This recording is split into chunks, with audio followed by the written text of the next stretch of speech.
सुप्रभात विद्यार्थियों।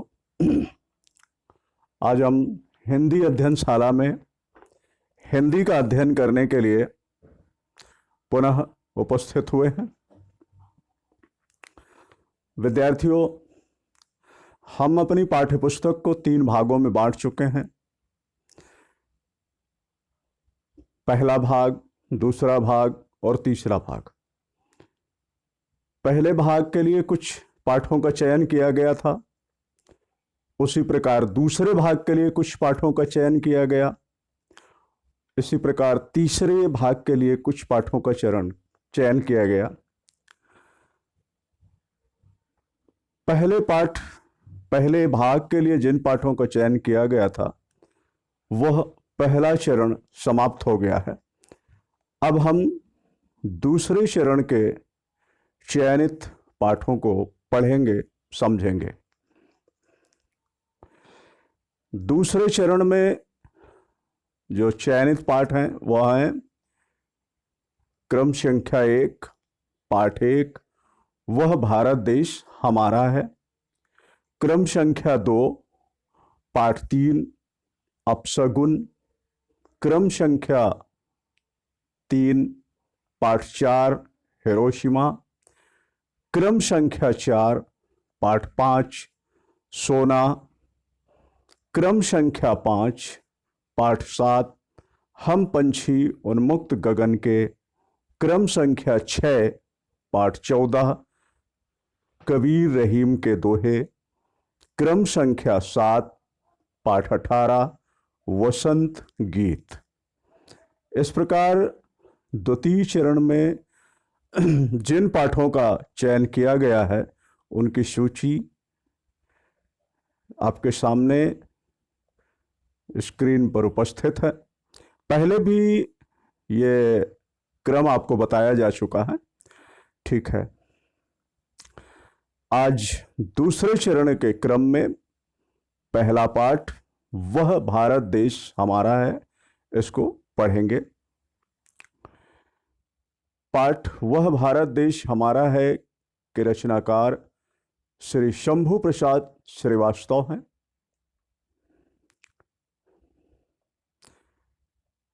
विद्यार्थियों, पाठ को पढ़ने से पहले एक छोटी सी एक्टिविटी करेंगे।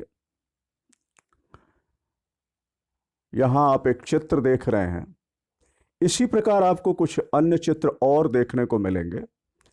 इन चित्रों को देखकर आपको यह पहचानना है कि यह किस धर्म से संबंधित चित्र है और उस धर्म के कौन से त्योहार को प्रदर्शित कर रहा है। धर्म और संबंधित त्योहार का नाम बताना है। दूसरा चित्र, यहां पर भी आपको धर्म और उससे संबंधित त्योहार को पहचानना है। तीसरा चित्र, यहां पर भी आपको धर्म और उससे संबंधित त्योहार को पहचानना है। चौथा चित्र, यहां पर भी आपको धर्म और उससे संबंधित त्योहार को पहचानना है। एक बार फिर से ध्यान दें, पहला चित्र, दूसरा चित्र, तीसरा चित्र और ये चौथा चित्र। आपने पहचान लिया होगा। उत्तर का मिलान कर लेते हैं। पहला चित्र हिंदू धर्म से संबंधित है और उसमें हिंदू धर्म के प्रमुख त्योहार दीपावली को दर्शाया गया है। दूसरा चित्र इस्लाम धर्म से संबंधित था, इसमें इस्लाम धर्म के प्रमुख त्योहार ईद को दर्शाया गया है। तीसरा चित्र सिख धर्म से संबंधित था, इसमें भी सिख धर्म के प्रमुख त्योहार वैसाखी को दर्शाया गया है। अगला और अंतिम चित्र था जो ईसाई धर्म से संबंधित था, इसमें क्रिसमस को दर्शाया गया है।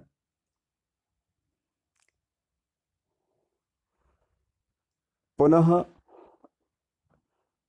वही चित्र, अब ध्यान से देखिए इन चित्रों को। यहां पर दूसरा प्रश्न है, इन चित्रों को ध्यान से देखना है और देख करके एक विशेष स्लोगन प्रचलित है, हमें उस स्लोगन को पहचानना है। पहला चित्र, दूसरा चित्र, तीसरा चित्र और ये चौथा चित्र। स्लोगन पहचानिए, स्मरण करिए।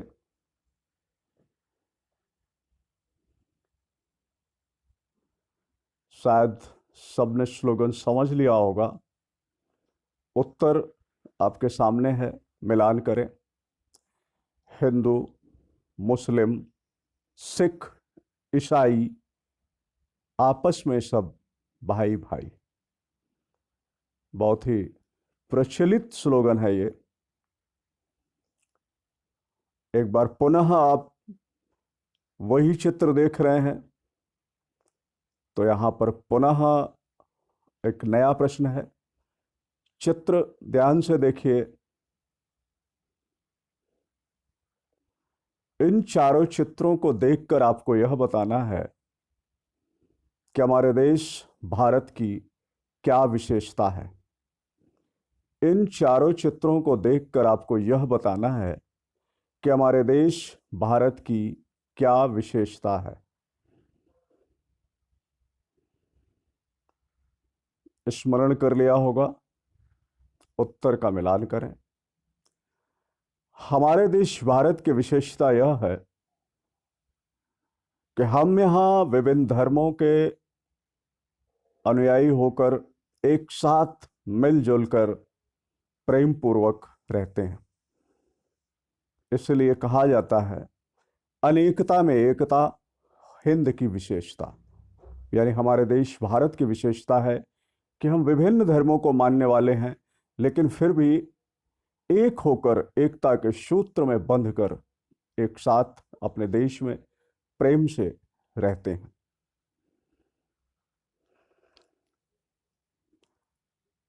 अनेकता में एकता, हिंद की विशेषता, यह चित्र भी इसी बात को प्रदर्शित करता है। विद्यार्थियों, अब हम द्वितीय चरण के अध्ययन क्रम में प्रवेश करेंगे। यहां पर हम पाठ एक, वह भारत देश हमारा है, जिसके रचनाकार श्री शंभू प्रसाद श्रीवास्तव हैं, इस पाठ का पठन पाठन करेंगे।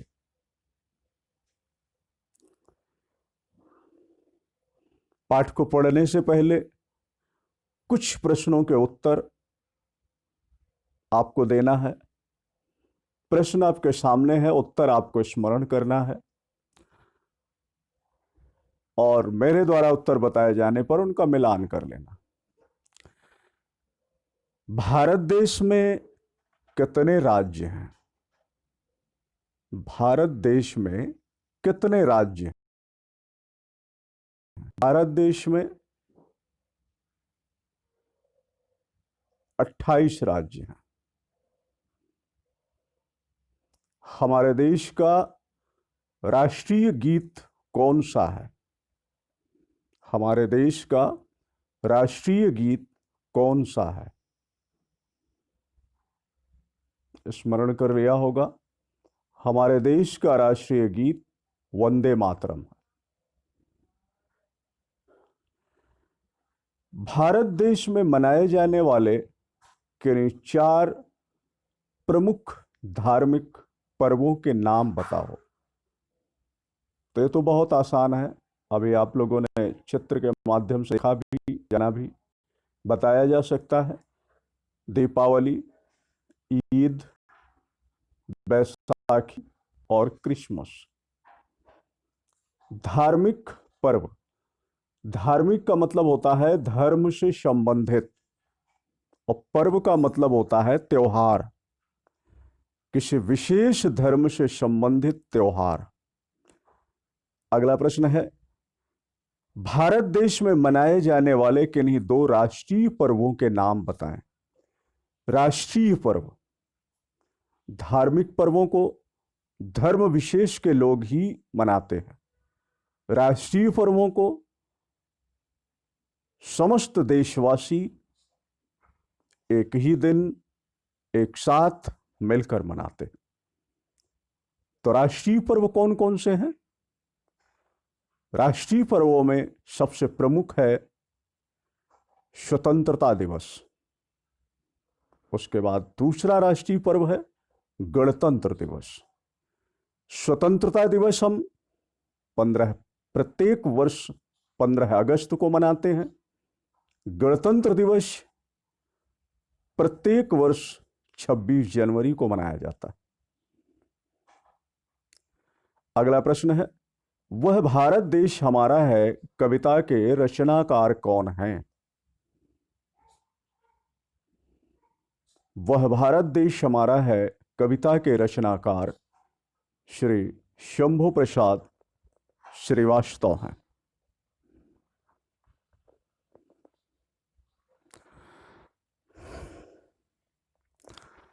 ठीक है, अब हम लोग पाठांक की ओर बढ़ेंगे। पाठेक, वह भारत देश हमारा है, रचनाकार शंभु प्रसाद श्रीवास्तव। प्रस्तुत पाठ में, प्रस्तुत पाठ एक कविता है। कविता में कवि ने भारत देश की प्रमुख विशेषता अनेकता में एकता का गौरवगान किया है। भारत की प्रमुख विशेषता अनेकता में एकता का गौरवगान किया गया है।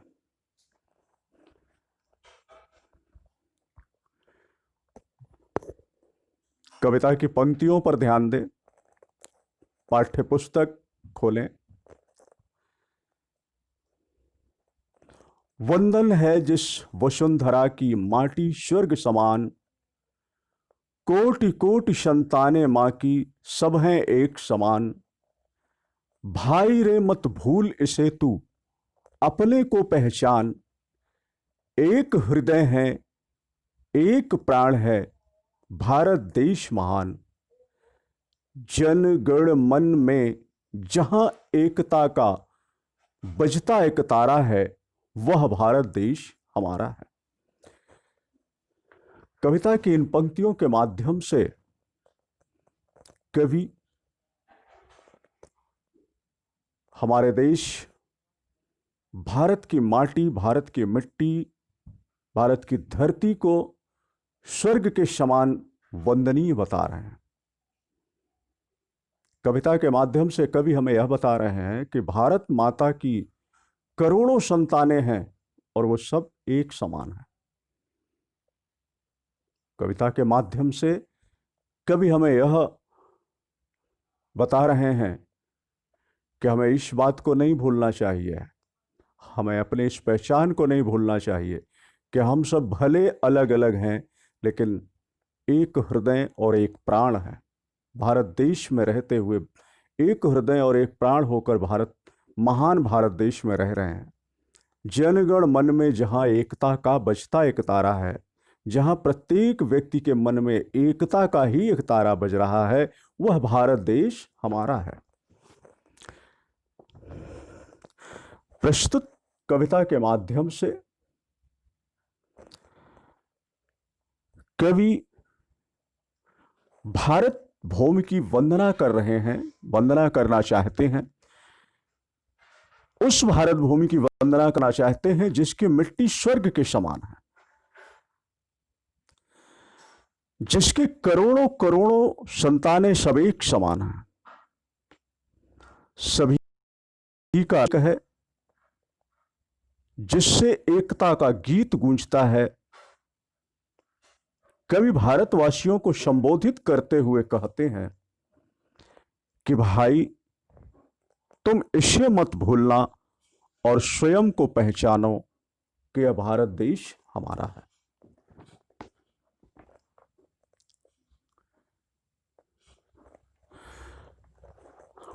हर प्रदेश का अपना गौरव, अपनी कथा कहानी, सबने दिए हैं सपूत देश को, ज्ञानी और बलिदानी। चप्पे चप्पे पर अखंडता की है अमिट निशानी। मस्तक ऊंचा करके कहते हम हैं हिंदुस्तानी। एक रहे हैं एक रहेंगे, जहां गूंजता नारा है वह भारत देश हमारा है। हर प्रदेश का अपना गौरव। कवि कह रहे हैं हर प्रदेश के अपने यश गाथा है, हर प्रदेश की अपनी कहानी है। हर प्रदेश ने अपने देश को बलिदानी, ज्ञानी और बलिदानी सपूत दिए हैं। हमारे देश के एक एक कण में अखंडता की अमिट निशानी मिटी हुई छिपी हुई है। जहां हम मस्तक ऊंचा करके कहते हैं हम हैं हिंदुस्तानी, हम एक रहे हैं और एक रहेंगे, जहां यह नारा गूंजता है वह भारत देश हमारा है। कविता की पंक्तियों के माध्यम से कवि कहते हैं कि भारत के सभी प्रदेशों का अपना गौरव है, सबकी अपनी कथा कहानी है। सभी ने देश को ज्ञानी और बलिदानी सपूत दिए हैं। देश के कोने कोने में अखंडता की अमिट निशाने विद्यमान है। हम एक हैं और एक ही रहेंगे, यह जय घोष सदा गूंजता रहता है, वह भारत देश हमारा है।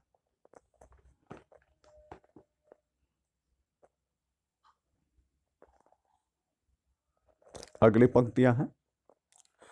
रंग बिरंगी धर्म ध्वजाएं हैं मानव कल्याणी। कहीं नमाज प्रार्थना पूजा और कहीं गुरबाणी। मजहब की दीवार बनाना हमें नहीं है भाता। भेदभाव से अपमानित होती है भारत माता। हर दिल में मंदिर मस्जिद गिरजा गुरुद्वारा है, वह भारत देश हमारा है। कवि कह रहे हैं विभिन्न धर्मों की रंग बिरंगी धर्म ध्वजाएं जो मानव के कल्याण के लिए हैं, मानव के कल्याणकारी हैं। कहीं नमाज, कहीं प्रार्थना और कहीं पूजा, तो कहीं गुरबाणी सुनाई देती है।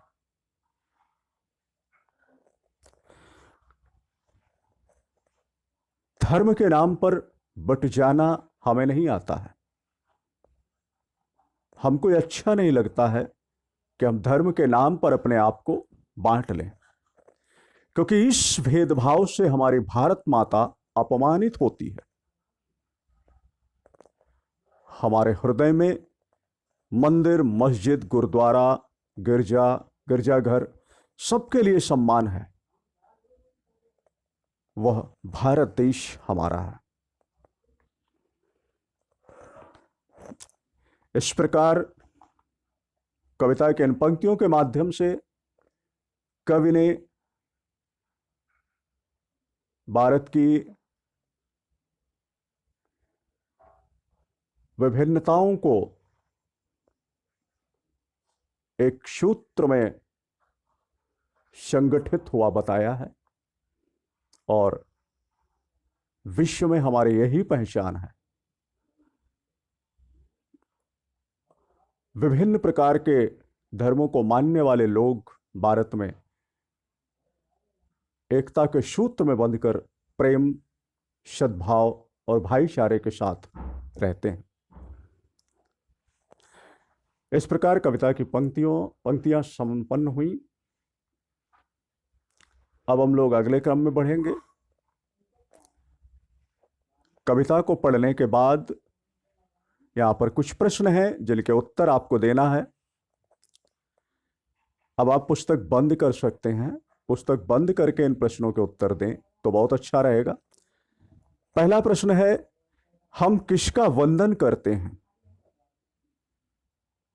हम किसका वंदन करते हैं? स्मरण करें।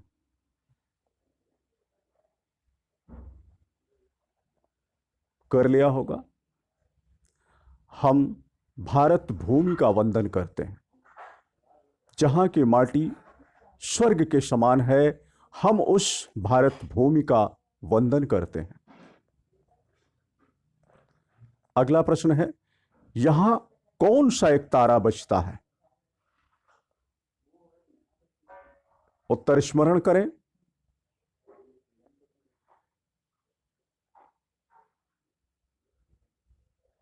कर लिया होगा। यहां एकता का एक तारा बचता है।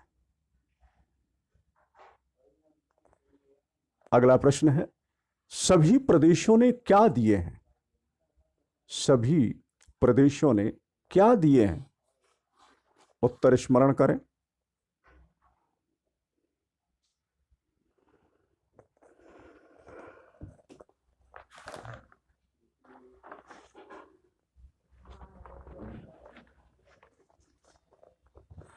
सभी प्रदेशों ने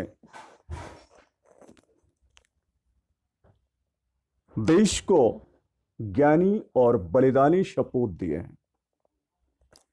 सभी प्रदेशों ने देश को ज्ञानी और बलिदानी सपूत दिए हैं। अगला प्रश्न है, मस्तक ऊंचा करके क्या कह सकते हैं? मस्तक ऊंचा करके क्या कह सकते हैं? स्मरण करें।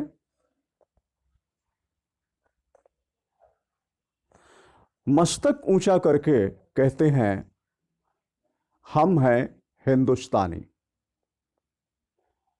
इसका उत्तर होगा, मस्तक ऊंचा करके कहते हैं, हम हैं हिंदुस्तानी। यहां अगला प्रश्न है, यहां किस प्रकार की ध्वजाएं हैं? यहां किस प्रकार की ध्वजाएं हैं? उत्तर स्मरण करें।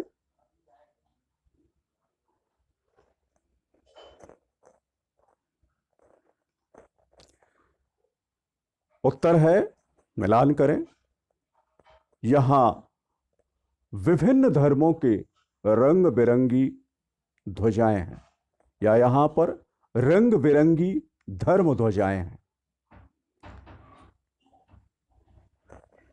इस प्रकार पठन पश्चात प्रश्न संपन्न हुए। अब हम गृह कार्य की ओर बढ़ेंगे। आज के गृह कार्य में आपको कविता को पुनः पढ़ना है और कविता को याद भी करना है। कविता पुनः पढ़ेंगे और याद भी करेंगे। दूसरा, कविता को पुनः पढ़ना है और अर्थ समझना है। कविता को पुनः पढ़ेंगे और उसका अर्थ समझेंगे। तीसरा गृह कार्य है शब्दार्थ। हिंदी नोटबुक 1 में लिखेंगे। तो कविता को पढ़ें, अर्थ समझें, कविता की पंक्तियों को याद करें और शब्दार्थ हिंदी नोटबुक 1 में लिखें। इसके साथ आज का अध्ययन क्रम यही समाप्त होता है। धन्यवाद।